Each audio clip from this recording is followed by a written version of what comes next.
Now then, people, it's Joe, it's All Leeds TV, All Lake TV. I love how in the chat I always get the blame. It's always Joe's having a fag, Joe's having a fag. Which, to be fair, it is true. Sorry, my apologies for being slightly late. I say slightly, we're 10 minutes. I blame Tash for chatting.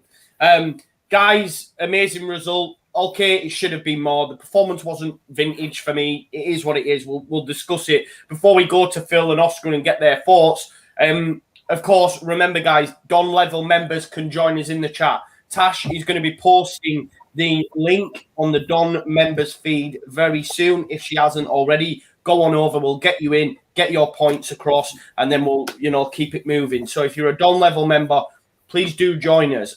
Phil, initial thoughts, bro. Smash a like as well while you're at it. Initial thoughts, mate. We've won. That's all that we really need to talk about. I mean, 2-1 is, I think, very, very kind to them. I think we've let them off the hook there. We definitely should have had another couple, but on a better day, like when we beat West Brom 5-0, it was the same kind of feel to the game, I thought, in that, they've got a goal out of this game. I don't understand how. What if they had, like, one or two shots on target? They've had nothing. We've controlled this game. First half, we've dominated possession. Second half, I thought we gave the ball away a little bit more and we let them feel like they were getting back into it. But I never felt like we were under threat to really drop a point or end up with nothing. I felt like 3 points was in the bag from the second that we scored the first goal, which, when we said last night, the timing of that first goal will dictate everything and who scores that first goal. I mean, it was a sucker punch, them getting their equaliser before half-time, but even at half-time, I never felt like we were going to get out of this with anything other than 3 points. I still fancied us to go on and get another goal and ideally add to it and make sure that 3 points was ours. But I think you can see quality-wise the difference between us and them. Yeah, they're more than a championship outfit, and with Heckingbottom in charge, you wonder if they could do a Sunderland and go straight back down again, because they are that poor. I do think they are going to get a new manager in. I think that's, our friend Hal says. I think they already have. Like, Hal obviously won't allude to it, but I think Sheff United already do have a new manager in charge, and Heckingbottom's just here until the new season starts. But I get what you're saying. It's like Chris Wilder got the absolute best out of them, like Bielsa does with us, and take him away from the equation, that they're a lot worse, right?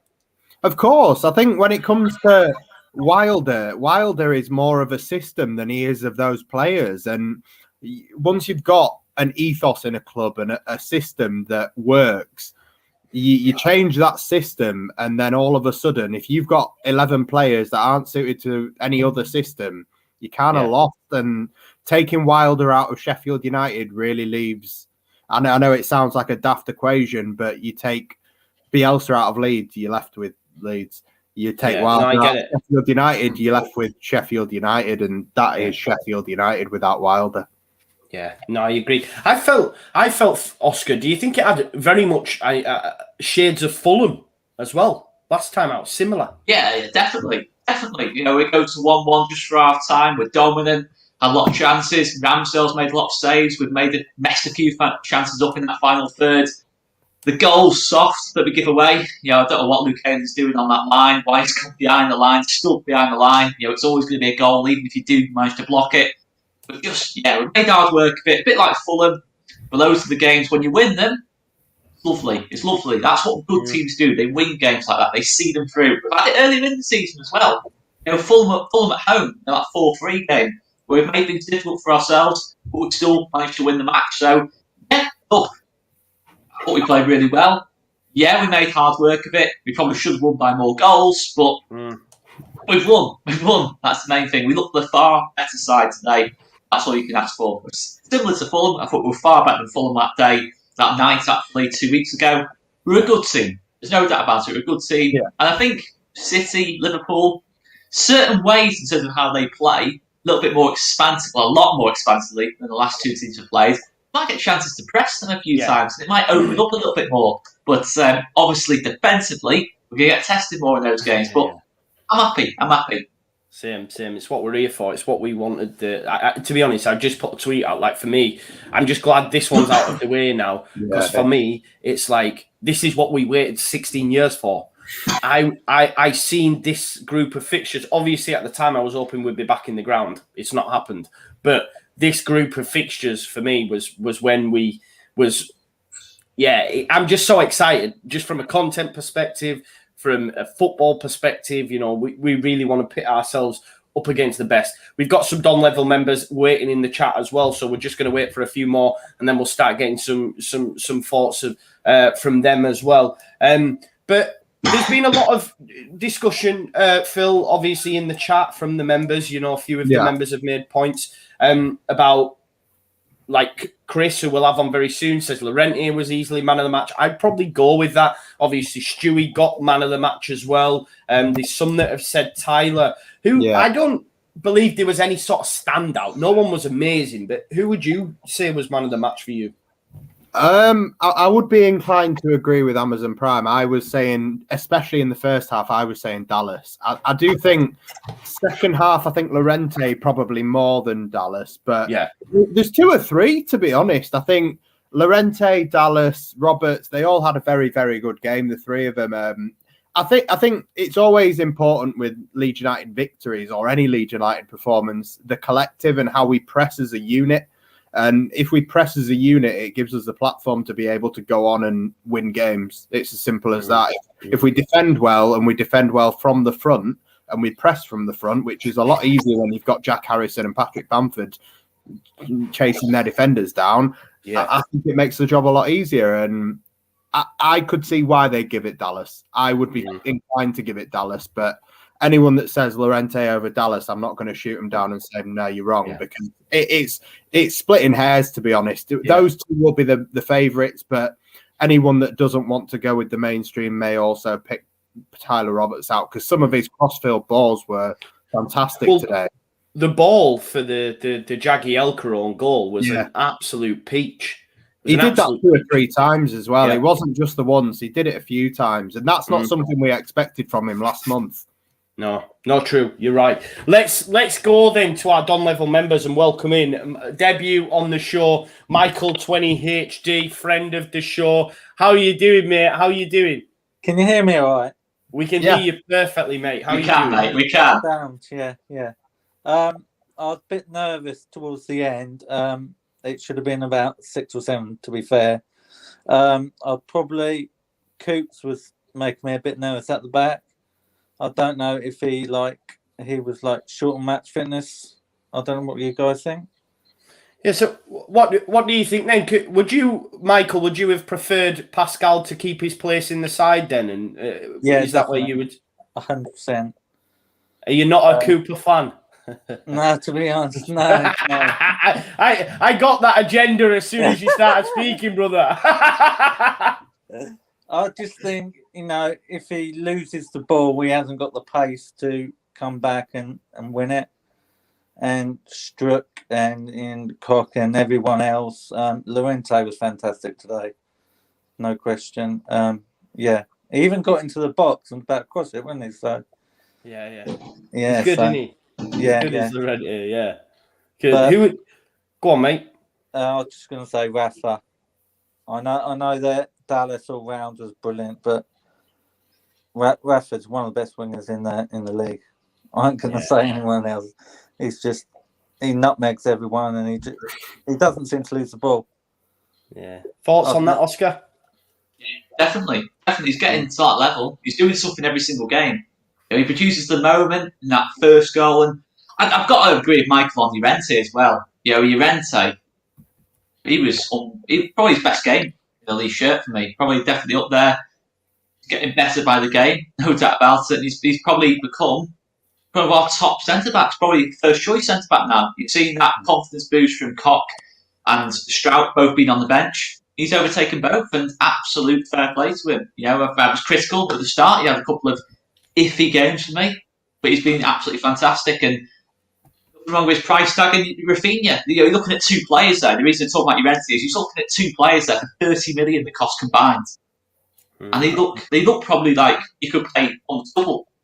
In terms of the talent that you're getting from both players. And Rafinha's Rafinha. I mean, you almost don't even need to talk about how good he is, because it's the expectation he's going to do something every single game that's going to make a crucial play a crucial role in the game. And Osborne today, we let him off, didn't we? We let him off half an hour ago. No disrespect to Jack Harrison, but he was let off big time. And Rafinha went on the other side. It was just unbelievable what he can do with a ball. And let's just hope we can keep him for a lot longer than just this season. Let's hope that. Yeah. What do you make, Michael, to the switching of wings? You know, when he moves Rafinha from the right to the left and vice versa. What are your thoughts on that? I think Bielsa just thinks to mix it up and maybe confuse their fullbacks going forward. Yeah. So to push them back because they're totally different players. I thought Jack Harrison was probably one of his best games for at least 5-10 games.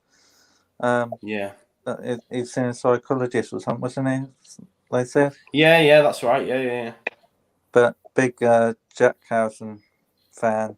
His ball, he just puts it, in between the defenders, and it's hard to defend with, isn't it? So. Yeah. He's great. He's a great player. And Phil, what about you on the old switchy wings? Because I agree with Oscar. For me, Rafinha was absolutely torturing Osborne, so I didn't understand why he switched it. Yeah, I must admit, I'm not a fan of the switching of wings, to be honest. I'd rather they stayed where they were. I think Harrison's definitely more effective on the left. Rafinha is our most effective winger, no matter what wing he's on. So it makes no difference. I think if you're going to switch wings, bring Costa on. I mean, I know a lot of people would say they don't want to see Costa come on in this situation, which I wouldn't disagree with. But I think if you're wanting to put Rafinha onto the left because you think that Harrison's not doing the job, then maybe why do you think he'd do the job on the right? I think both were doing the job in the first place, to be honest. So I'm not a big fan of the inverted wingers for us. I'm not saying I don't like the system and the way that goes for other teams. Like, we see that happen at City all the time, and you can tell they spent 60 million quid on their wingers. So in the future, maybe. Rafinha, at the end of the day, is our most effective winger, no matter what wing he's on. He looks great on the right. He looks great on the left. Harrison, I think, looks great on the left, but not so good on the right in comparison to where he is on the left.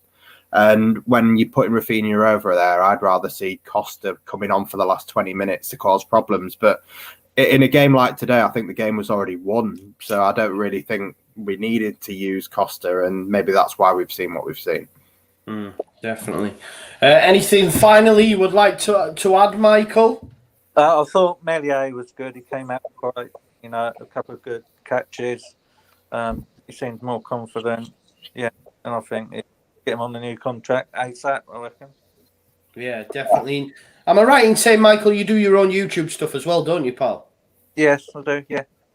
So do you want to just tell everyone about that before we let you shoot? I haven't been on YouTube as much.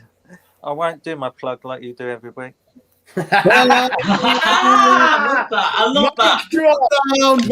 There's only one Michael 20. One Michael 20. There's only one Michael 20. Believe me, here's me trying to be a nice guy, trying to give you some promotion, and you do me dirty.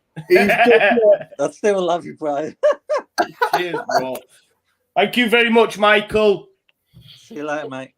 Peace, mate. Thanks. Cheers, man. Never coming back on. Yeah, no, he's great guy, he's Michael. Great to have him on. Michael 20 absolutely put me in the bin there. Don't forget, guys, Don level members, you can come and join us. We've had a few come in and drop back out. I think issues with signal. Make sure you can come join us, and we're going to get a bit of the player ratings. Yeah, Alfie, right? Alfie Waitman. We also had Ethan as well. Ethan was knocking about, but he dropped back out. So Ethan, come and join us.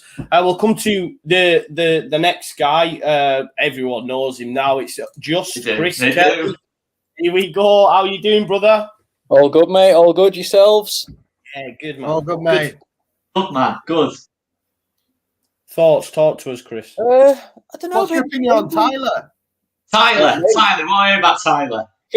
Philly McNilly, if you'd been reading the comments, pal, I've given Tyler props.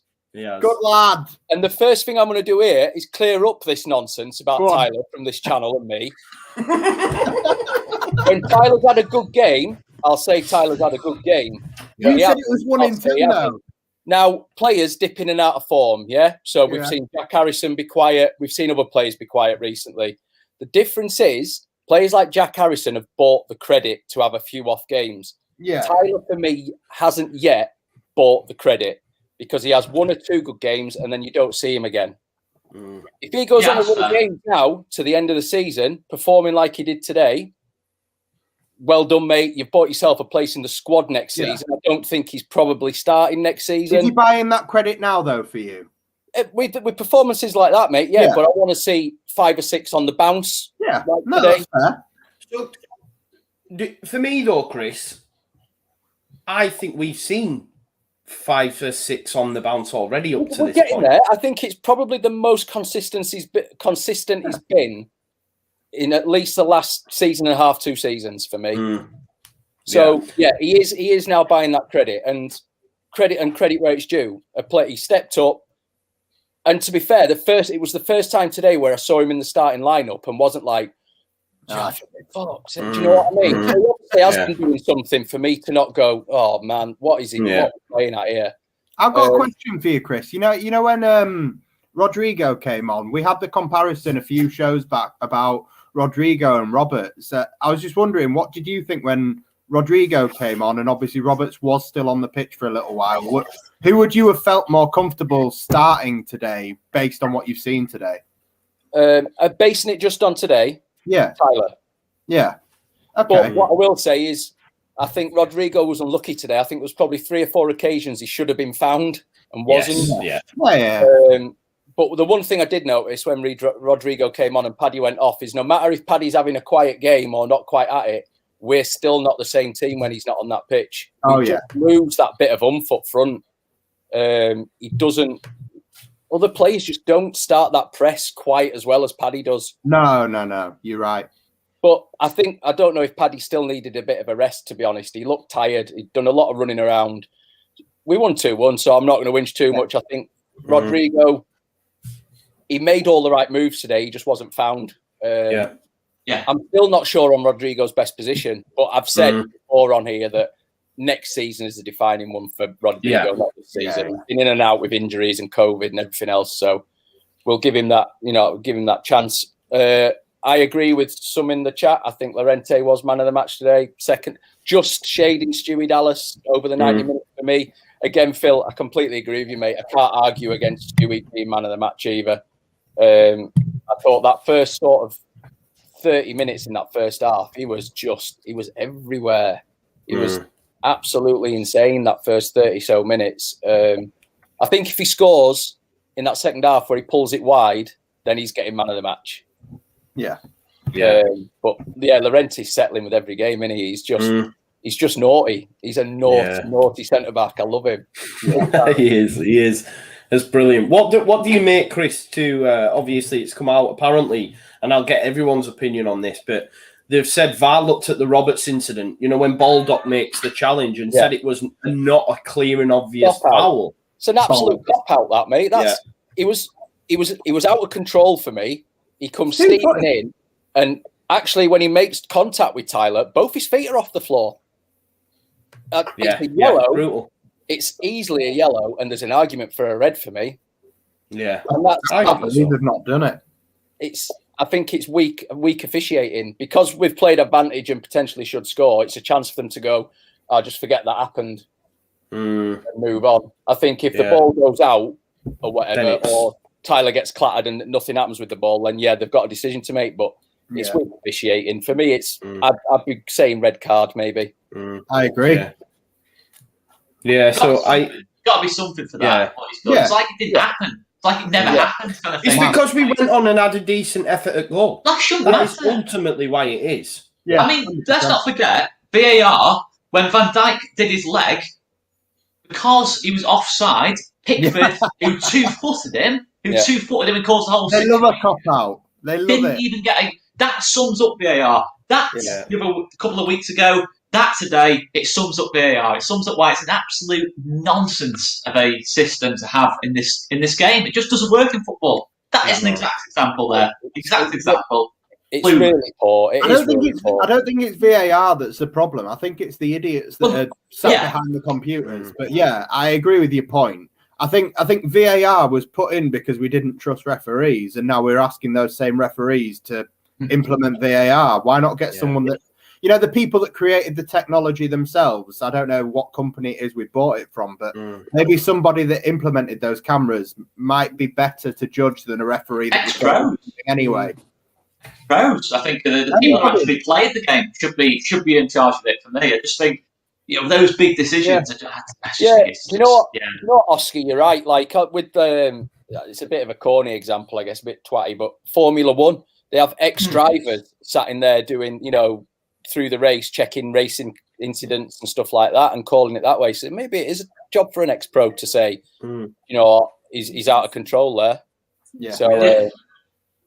It's a great shout. It's a great shout. Members, remember you can come and join us and get involved in the chat. Of course, any members that put comments in as well, we will discuss your points as well. And we've had Ghost Shark come in and say Rodrigo is a waste of 29 million for me. Yes, he's had injuries and illnesses, but he ain't Leeds. Anyone want to take that? What do you mean by he ain't Leeds? I think I can understand where, like, when Oscar makes the point about Llorente and Rafinha costing this, was it? No, Koch and Rafinha in effect costing the same as what Rodrigo cost, for example. And I can understand where you might look at Rodrigo and go, But do we think he's a waste? It's too early for me to be saying that. He's not played that many games, has he? Really? I think I know exactly what Ghost Shark's saying in terms of the 8 Leeds. In terms of in this system, he's not working hard enough. You've seen times. I mean, where he's been like the wrong side of the centre backs when we're trying to press. He's actually offside. He's like the wrong side. He's not even like trying to press. So there's that about Rodrigo, to be fair. But he does need another season, mate. Another season. Another season. Yeah. I made a point to you a few weeks ago, guys, about I know it's a strange comparison, but Didier Drogba. There's been 1,000,001 different comparisons that you can put. Thierry Henry, like when strikers come from abroad, whether it be Ligue 1, whether it be La Liga, whether it be Serie A, it does take a year to get used to the pace of this league. Because La Liga, I know he's come from Valencia and they weren't exactly garbage last season like maybe they are now. But when you look at what the pace of La Liga is, unless you play for Real Madrid, Barcelona or Atletico, if 16 games of their season are a waste of just playing terrible teams where you don't have to do the kind of legwork that you have to do for a Bielsa side.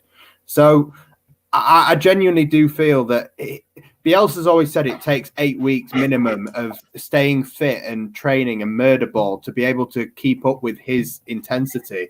Rodrigo's so interrupted so far this season by injury, by COVID, by international duty that I don't think we can judge him right now. I think next season, back end of next season, if he hasn't scored double figures, then there's questions to be asked. He needs to be getting double figures easily next season, whether he's playing as a 9 or an 8 or a 10 or a 6 or whatever he's playing. He needs to score goals. But right now, I think if you look at the squad we got promoted with, and we've spent £27 million on a Spanish international. I know he wasn't in the last squad, but for the Euros, you'd back him to get there. If you look at what we had in midfield last season and playing that role next to Click, well, Forshaw's injured. We've spent 27 million quid. Yes, he's a striker naturally, but he will do that role. And if he wasn't doing that role, you'd see a hell of a lot more of some academy youth products that perhaps you'd all be slating if you weren't watching a Spanish international play in that position. So I think it's fair to say that he's not given us what we expected from him yet. But I also think it's fair to say that we should expect a lot from him coming soon. Yeah. Thing is, as well, Valencia play very differently to us. Well, 4-4-2 team. He's playing with 2 up top. He's chasing the ball most of the time. I mean, that does surprise me though. The work rate side of things. He's not quite. Doesn't seem to have that work rate. I mean, would you agree with that, Chris? Is that as well? Yeah. I mean, Chris has made the point numerous times whenever Bamford's come off that we lose the press, and I've got to say, absolutely spot on. When Chris when he says that, because the evidence is there. You saw it today. I mean, Chris, it's evident, isn't it? When Bamford comes off, we lose that press without Rodrigo. And I mean, I'm no tactician. Yeah, I'm no tactician, so I can't quite understand why. I don't know if it's the speed of Paddy's press that rushes the team a bit more than someone else. I don't know if he's starting closer to their centre backs, so he's not having to press as far. You'd have to really, I guess, dig into it and analyse it. But it's very clear that when Paddy's not on that pitch, the ball just doesn't stick, and we don't take the ball back off them as quickly. We know what Bielsa's like. We like to press high, get the ball back in their half and go. And it just doesn't happen as much when Paddy's not on the pitch. And he probably, on performance today, deserved to be dragged off ahead of Tyler. There's absolutely no doubt about that. He was very quiet. But I always worry that when Paddy goes off, we just lose that emphasis up front, and we saw it again. But it is what it is. I'm no Marcelo Bielsa, so he was obviously doing what's right, and we won 2-1. So I'm not going to cry about it too much. No, fair.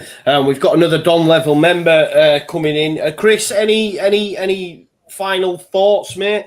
Do you know what? One more thing, right? We have now, when we were all in the Championship and languishing in League One and watching pony football, we wanted to get back to the days of watching us play Man United, Liverpool, City.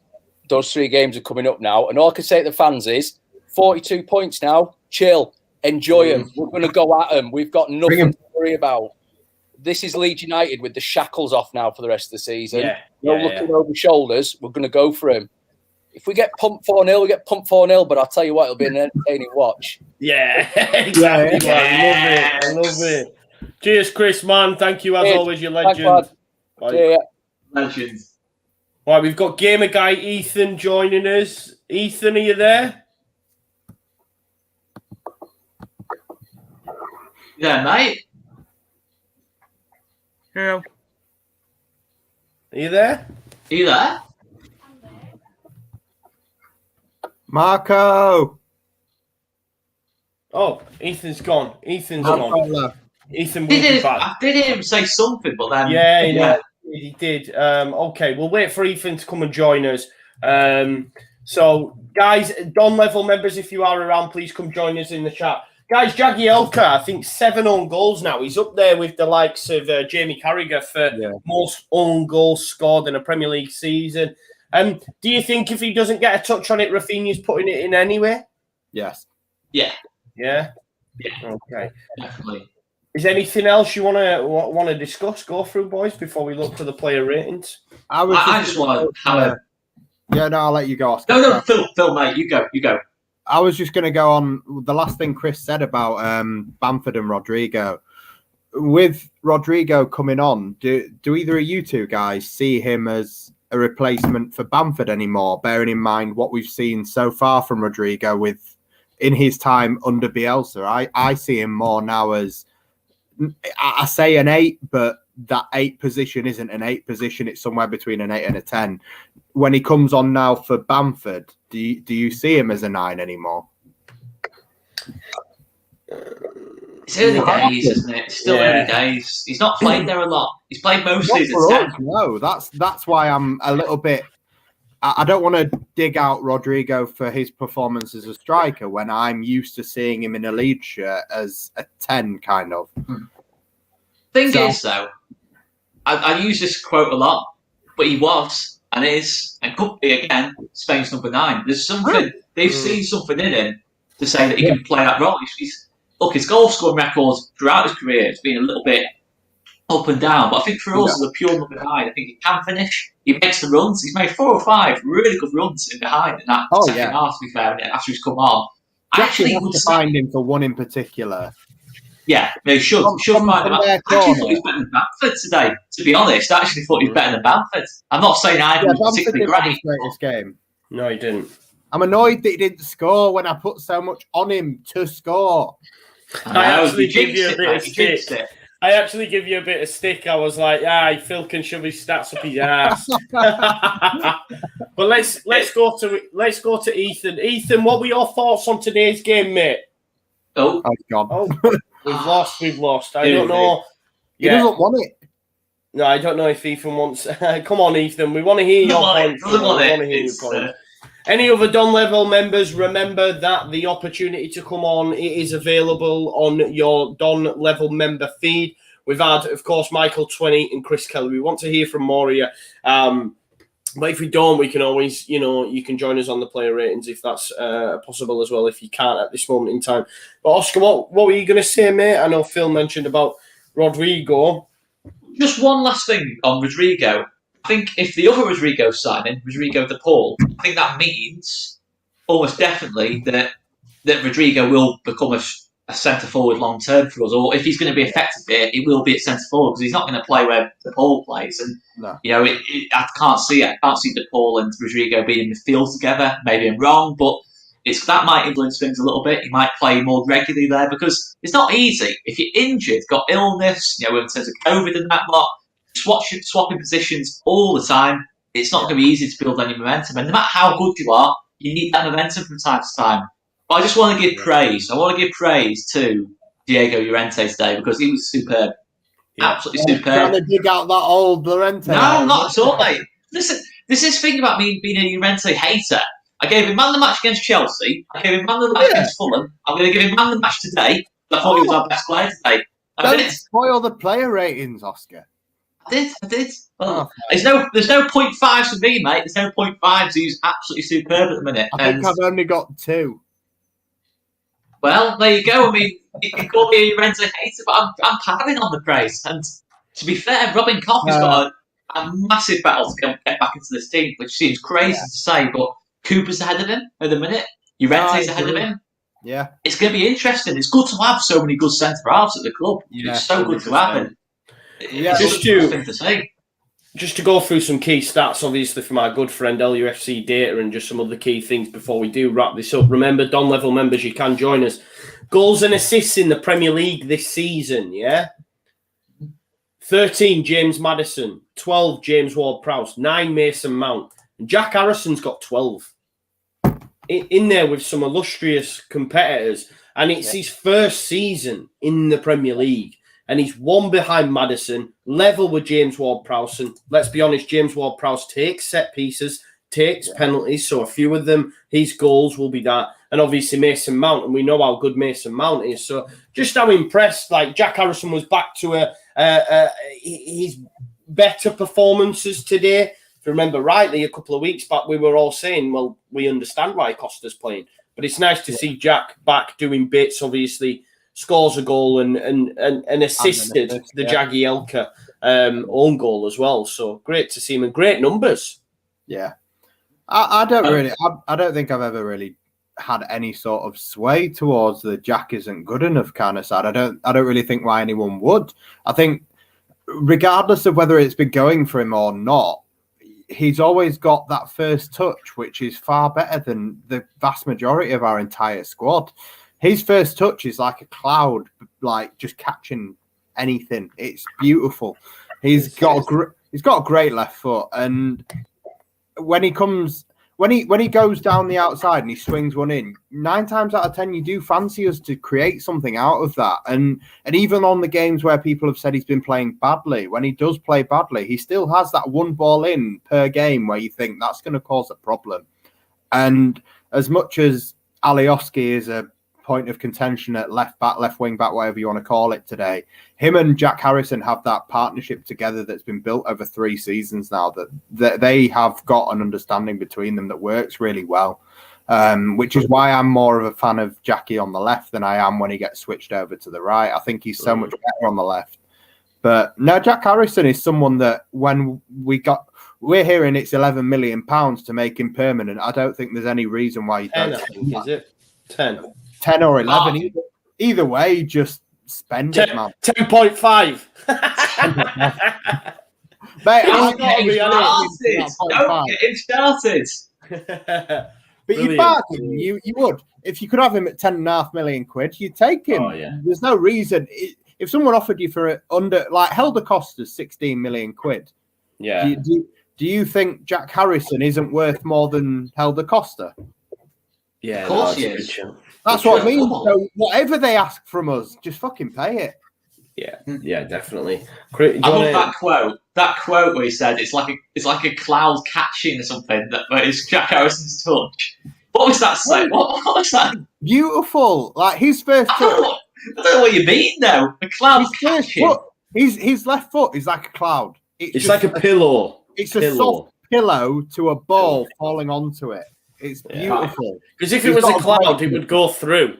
Yeah, exactly. That's how the Oski's first touch. You can have that. Yeah. What about that then from Chris? Oscar? I think he could play really well there. The only reason I think it's difficult to play in there is because our winger options, in terms of to be confident in Costa and Pobeda starting games, because if Jack came into left wing back, someone would have to play left wing. I mean, could you play Rafinha out there, move Rodrigo out wide, try something different? I mean, I think it could definitely work. If the need arrives, no problem at all. Harrison playing there, he's got everything to play in that position. He defends well. He's up and down the pitch. He's got a good first touch, as Phil says there. I mean, since he's got Manscaped as well, he's got quicker. There's the facts are there to see. Another Manscaped in there. Why not? Yeah, Why not? Little Manscaped. Where's my t-shirt? I feel left out, guys. Well, you should be on the watch along, shouldn't you, pal? Only your own fault, mate. Only you to blame.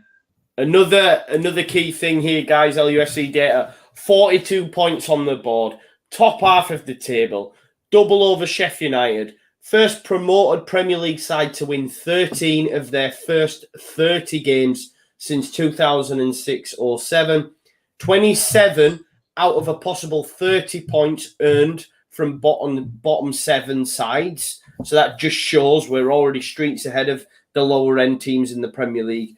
Return of Coops, Koch and Rodrigo. Jack Harrison's 7th goal of the season and a Rafinha assist. Happy Easter, folks. So, absolutely. I've got a stat for you guys. I'm here. Oh, don't start saying Bamford's going to get a hat-trick against Liverpool. Don't start saying that again. No, I've already said that. Anyway, so bottom 4 at the moment, we played Newcastle twice, 2 wins. We played West Brom once, 1 win. We still have them to play one more time. Fulham twice, 2 wins. Sheffield United twice, 2 wins. If we beat West Brom when we play them, which, ignore today, we're going to beat them. So when we beat them, that's going to be the bottom 4. We've taken 6 points from each of them teams. That is what you have to do to finish where we're going to finish this season. Yeah. And we've done that. And that's something that we need to be able to acknowledge. Bielsa, the boys, they've done that. We've come up to this division. Yeah, we struggled against the top 4, naturally. But the teams that we are adjudged to be competing against, like Brighton not selling Ben White to us because we competed with them. Well, look at the table. We ain't competing with you. We've done our job against your lot, and you've not done your job against ours. So I mean, they did beat us. They beat us, mate. But look at the table. I get what you're saying, though. I do. Yeah. I know you know. No, it's bang on, mate. And like at the end of the day, for me, you come in. The whole thing is come in, consolidate, or stay up. We've not needed to do that. And I always had faith, and I think a lot of Leeds United fans had faith that with Bielsa and the model that we use and the players that we had and these extra players that we brought in, obviously, Rafinha, what a find. But we're already ahead of the curve. We're already ahead. Next season, we go again. I suppose the big things are, will Bamford have... It's consistency's key, isn't it, with a striker? Yeah. Can he replicate what he did this season next? I know we've still got, 8 games left or whatever it is, but we're safe. We can already start looking ahead. Do we bring him? But I think for me, it's about now. I'm genuinely, as a fan, next season looking at Europe, bro.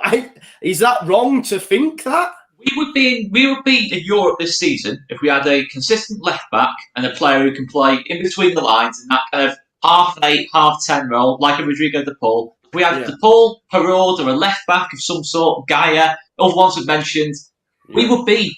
I genuinely think we would be there anyway, to be honest. So I've got no reason to think that. Surely, you look at the players we played in midfield this season and players we played at left back.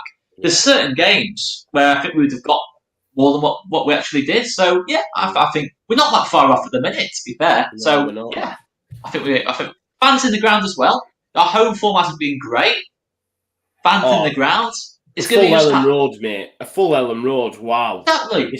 We're going to gain that extra percent, that extra 20-30% next season. I think the key thing is obviously keeping hold of what we've already got in terms of Rafinha, in terms of Calvin. So obviously Calvin will have, if he has a good Euro. I don't think Calvin goes. I'd be more. If he has a good Euro, Euros, Rafinha goes.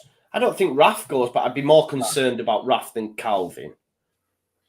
No, I agree. But if he has a really good Euros, and say for some stupid reason England win the Euros or something, and he's the star of the show, that could change things. You know what I mean?